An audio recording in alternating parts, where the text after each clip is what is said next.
మన ముకుంద జ్యువెలర్స్ కొత్త బ్రాండ్ పూర్వి అందమైన 18 గ్రామ్స్ బంగారు ఆభరణాలు దుబాటు ధరల్లో వివరాలకు సంప్రదించండి. నమస్తే రమగారు. నమస్తే జయ. రమగారు, కార్తీక మాసంలో పౌర్ణమి తరువాత జ్వాలా తోరణం అని చెప్పి నదిలో దీపాలను వదులుతూ ఉంటాం. కొంతమంది పౌర్ణమి రోజే చేసేస్తారు కదా రమగారు, కొంతమంది పౌర్ణమి తరువాత చేస్తారు కదా. ఆ రోజు యొక్క విశిష్టత ఏంటండి? అమావాస్య, కార్తీక అమావాస్య నాడు నదిలో దీపాలు వదిలిపెడతారు. జీవనదులలో దీపాలు వదిలిపెడితే చాలా విశేషమైందని దానికి పోలి స్వర్గారోహణ కథ చెప్తారు. స్వర్గారోహణ అని మాటకి చెప్తాం కానీ పోలి వైకుంఠం ప్రాప్తించిందట ఆమెకి. ఆ కథ చెప్పుకుంటాం. ఈ స్వర్గారోహణ అమావాస్య రోజును కూడా పగలు ఉపవాసం ఉండి సాయంకాలం దీపాలు వదిలిపెట్టి భోజనం చేస్తే చాలా మంచిది.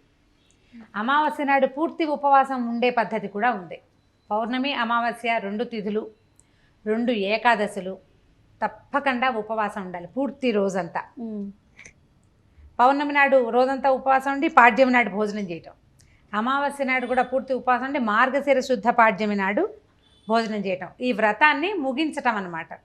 నిజానికి కార్తీక పురాణంలో ఎట్లా చెప్తారంటే ఆశ్వీజ పౌర్ణమికి ఇంచుమించుగా దానికి కొంచెం ముందు నుంచి ఈ కార్తీక పౌర్ణమి దాకా ఈ వ్రతం అని కార్తీక వ్రతము అని, పౌర్ణమి నుంచి పౌర్ణమి దాకా. ఆ పౌర్ణమి కూడా ఆశ్వీజ శుద్ధంలో దశమి వెళ్ళిన తర్వాత ఏకాదశి ద్వాదశి అయిపోయాక ఇంచుమించు త్రయోదశి నుంచి అట్లా మొదలు పెడతారు.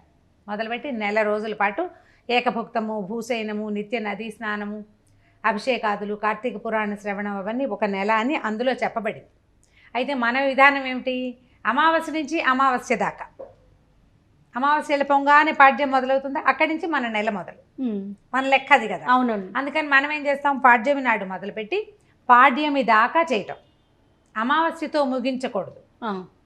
అమావాస్య నాడు కూడా పూజించుకుని పాడ్యం నాటికి ఇంకా కార్తీక దామోదరుడికి పూర్తి నమస్కారం పెట్టి ఉద్వాసం చెప్తామన్నమాట.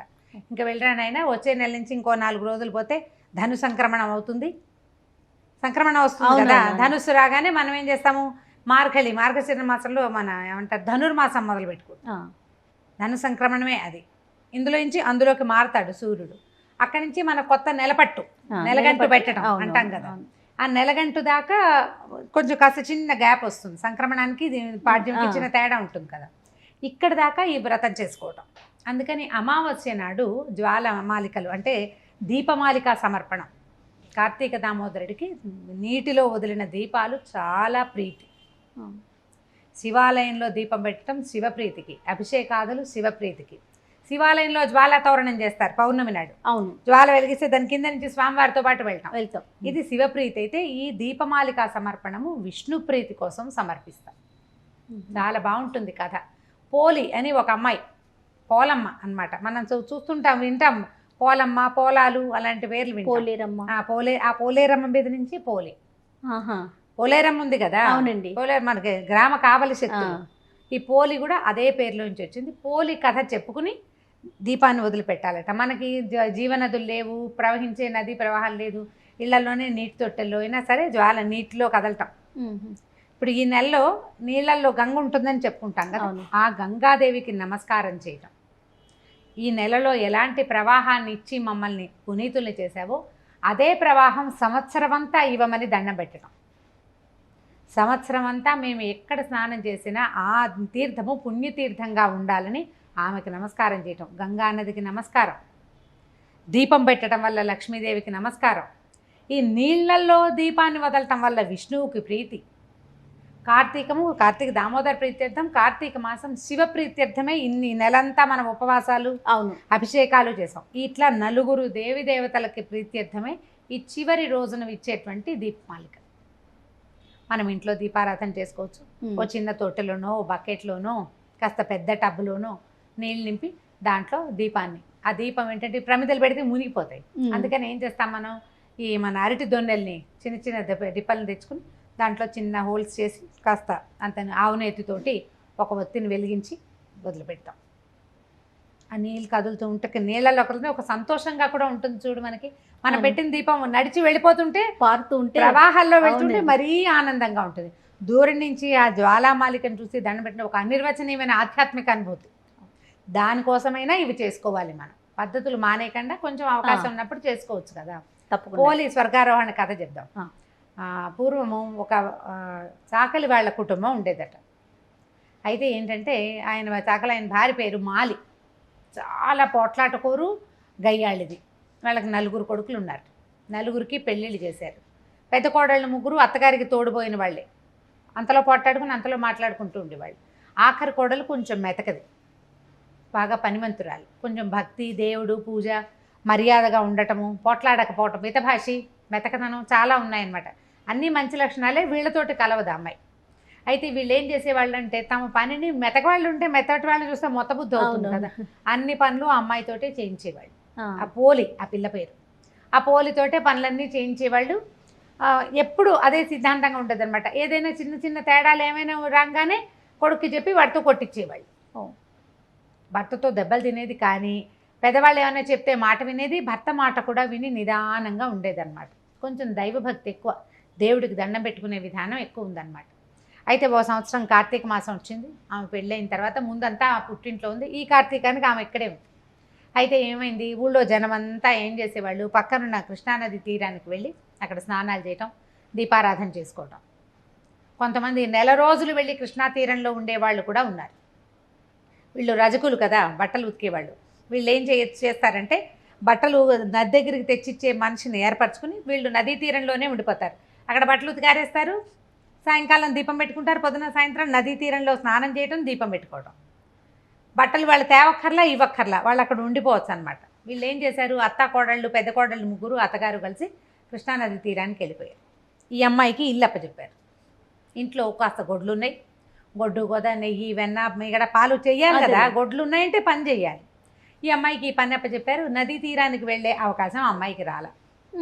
అప్పట్లో ఇప్పట్లాగా ఏదో ఒక చెరువులో స్నానం చేస్తే సరిపోతుందని అని భావించే రోజులు కావు. నది నియమం. ఇప్పుడు మనం 100 చెప్పుకుంటున్నాం దానికి అమెండ్మెంట్లు. అప్పుడు ఆ కాలం అమెండ్మెంట్ల కాలం కాదు, అందరూ నదీ స్నానమే చేయాలి. పద్ధతి అంటే పద్ధతి. ఈ నదికి ఆసక్తి ఉండి వెళ్ళే వాళ్ళు కొంతమంది ఉంటారు. కొంతమంది ఏమో వీళ్ళు వెళ్తున్నారు కదా, మనం వెళ్ళకపోతే బాగోదేమో అని పక్కింటి వాళ్ళు పోతారు. కొంతమంది ఏమిటో చూద్దామని వెళ్ళేవాళ్ళు. వెళ్ళిన వాళ్ళందరితో సరదాగా ఉండటం కోసం వెళ్ళేవాళ్ళు. ఎందుకు వెళ్ళినా నదీ స్నానం దాని ఫలితాన్ని అందిస్తుంది. శరీరానికి రావాల్సింది వస్తుంది, దాంతోపాటు ఆత్మకి రావాల్సిన పరిశుద్ధత ఆటోమేటిక్గా వచ్చేస్తుంది, మనం చేయక్కర్లా వాంటెడ్లీ. అయితే ఈ అమ్మాయి ఇక్కడే ఉండిపోయింది. అయ్యో నదీ స్నానం లేదు, ఏమీ లేదు నా జీవితానికని బాధపడుతూ ఉంటుంది. అయితే చివరి రోజున, ఈ అమావాస్య రోజున వీళ్ళంతా దీపాలు పెట్టేసుకున్నారు. ఊళ్ళో వాళ్ళంతా దీపాలు పెట్టారు. తెల్లవారితే ఇంకొక కొన్ని గంటల్లో పాడ్యమి ఘడియలు వచ్చేస్తాయి, వ్రతం పూర్తవుతుంది అనమాట. ఈ అమ్మాయి ఏం చేసిందంటే వెన్న చిలుకుతూ ఏమనుకుంది, దీపం పెట్టేందుకు కూడా నాకు గతి లేకుండా ఉన్నాను నేను, ఈ ఇంట్లో ఏమీ లేవు. ఆ నది దగ్గర ఎవరో బ్రాహ్మణులు ఉంటారు, దేవాలయం ఒకటి ఉంది, అక్కడే పొత్తులు పత్తి ఇవన్నీ వాళ్ళు మేనేజ్ అయిపోయారు. ఈ అమ్మాయికి ఏముంది, అందుకని ఏం చేస్తుంది, తన చీర చెంగు నుంచి ఒక 4 దారాలు తీసి దాన్ని ఇట్లా ఒత్తిగా చేసి వెన్న చిలికేశాక, ఆ వెన్నకి కొలత ఈ గిన్నెడు వెన్న రావాలి, అందులోంచి కొంచెం వెన్న తగ్గిన అత్తగారు ఊరుకోదు. కవ్వానికి కొంచెం వెన్న అంటుంటుంది కదా, ఆ వెన్న దీనికి ఈ ఒత్తికి రాసి జిడ్డుగా అవుతుంది. అక్కడి నుంచి ఏం చేసిందంటే ఒక పాత కొబ్బరి పెంకులు కనపడితే 2 కొబ్బరి పెంకుల్లో ఒకదాని మీద ఒకటి పెట్టి ఈ ఒత్తి పెట్టి వెలిగించి, నేనేమీ చేయలేకపోయాను, కార్తీకంలో నదీ స్నానం లేదు, ఈ ఇల్లే వైకుంఠం, కడిపే కైలాసం ఇల్లే వైకుంఠం, నా పరిస్థితి అదే నాయన, నన్ను రక్షించు కాపాడు అని చెప్పి ఆ దీపం పెట్టింది. సరిగ్గా పాడ్యమి ఘడియలు సమీపిస్తుండగా ఆమె పెట్టిన దీపాన్ని భగవంతుడు అందుకున్నాడట. కార్తీక దామోదరుడు. దేవుడికి ఏం కావాలి, దీపం కావాలా, భక్తి, లోపల ఉన్న శ్రద్ధ కావాలి. ఈ దీని దగ్గర ఉన్న కృష్ణానది తీరంలో దీపాలు పెడుతున్న వాళ్ళంతా రకరకాల ఆలోచనలతో పెడతారు. వాళ్ళకంటే పెద్దది పెట్టామా లేదా, ఇంటి దగ్గర ఆ పని అవుతుందో లేదో, ఎలా అంటే భక్తి శివుడి మీద, చిత్తం చెప్పుల మీద లాగా అలాగే ఉంటుంది. కానీ ఈ పెడుతున్న దీపం త్రికరణ శుద్ధిగా మనోవాక్కాయ కర్మలతోటి దీపాన్ని పెట్టేవాళ్ళు, పూజ చేసేవాళ్ళు చాలా తక్కువ ఉంటారు. మేము చేస్తున్నాం, మాకు ఫలితం లభించట్లేదని భావిస్తాం మనం. కానీ మనం పెట్టవలసిన పూర్తి స్థాయి శ్రద్ధ దాని మీద పెట్టం. మనం పెట్టలేకపోవటం కూడా మన కర్మానుభవం అనుకో. ఈ అమ్మాయి కర్మానుభవం దానికి అంగీకరించింది, మంచి శ్రద్ధతోటి పెట్టింది. ఈ భగవంతుడు విష్ణుమూర్తి చెప్పాడట, ఆయన దగ్గర ఉన్న సేవకులు పార్షదులు ఉంటారు, అంటే సైనికులు అనుకో ఇంచుమించుగా, విష్ణువు పక్కన ఉండేవాళ్ళు. పోలికి ఇక్కడి నుంచి విమానం వెళ్ళి విమానంలో ఆమెను తీసుకురండి అని చెప్పాడట.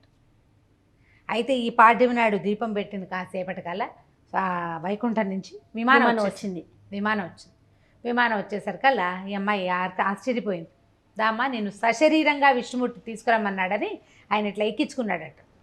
ఎక్కించుకుంటే ఆ విమానంలో ఎంతోమంది అప్సరస గణాలు నాట వాళ్ళందరూ వింజామరలు వేస్తున్నారు ఈ అమ్మాయికి. పాచీర కట్టుకుని పొద్దున్న సాధారణ గృహిణి తలస్నానం చేస్తుంది అంతే, బొట్టు కాటిగా పెట్టుకుని ఉంది, పాచీర కట్టుకుని ఉన్న ఆవిడకి వింజామరలు వేస్తున్నారు. అయితే ఈ విమానాన్ని పైకి లేచి వెళ్తుంటే జనం అంతా చూశారు, అందరూ చూస్తున్నారట. ఎవరో వెళ్తున్నారంటే తీరా అందులో ఉన్న పోలిని చూశారు. ఆవిడ ఇట్లా కాళ్ళు కిందకి వేసుకుని కూర్చుందట. వాళ్ళు పైన కూర్చోమంటే అయ్యో ఇంతమంది ఉంటే పైన కూర్చోవటం ఏమిటి నేనని విమానంలో ఒక కొస కూర్చుని కాళ్ళు కిందకి వెళ్ళాడేసింది. ఆ విమానం నదీ వైపుకి వెళ్తోందట. వెళ్తుంటే ఈ పోలి అత్తగారు తోడుకోడళ్ళు చూసి అమ్మో ఇది స్వర్గానికి ఎగిరిపోతుంది, మనం వెళ్ళకపోతే ఎట్లా అని పరిగెత్తుకుంటూ వెళ్ళి ఆ కాళ్ళు వేలాడేసి కూర్చుందిగా ఆవిడ కాళ్ళు పట్టుకుందట అత్తగారి కాళ్ళు పెద్ద కోడలు కాళ్ళు రెండో కోడలు కాళ్ళు మూడో కోడలు పట్టుకున్నారు, తాడులాగా వెళ్తున్నారనమాట. అది ఎక్కడికో వెళ్ళిపోతుంది, దీనికోసం విమానం వచ్చేసింది, మేము మాత్రం ఎందుకు వెళ్ళకపోవాలని వాళ్ళు కూడా పరిగెత్తారు.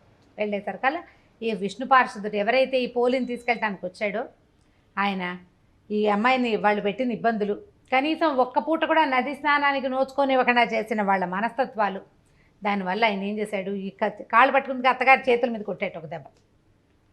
కొట్టేసరికి మాలి పడిపోయింది, వాళ్ళ అత్తగారు ఆవిడతో పాటు ముగ్గురు కోడలు ఒకదాని వెనకాల అక్కడ వేలాడుతున్నారు కదా, అంతేగా అందరూ పడిపోయారు.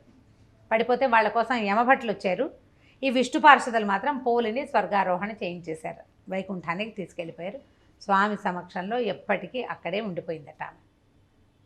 ఈ కథ చెప్పుకుని పోలి స్వర్గారోహణ కథ పెద్ద, ఈ కథ అంతా జ్ఞాపకం లేకపోయినా అత్తగారిని కొత్త కోడల్ని అత్తగారు బాగా చూడకపోతే చివరికి అత్తగారికి నరక ప్రాప్తి, బుద్ధిగా ఉన్న కోడళ్ళకి స్వర్గప్రాప్తి. ఇప్పుడు మా అత్తగారు చూడలేదని నేను కూడా అట్లా ఉండకూడదు, నా రకంగా నేను ఉండాలి, మనం సరిగ్గా ఉండాలి.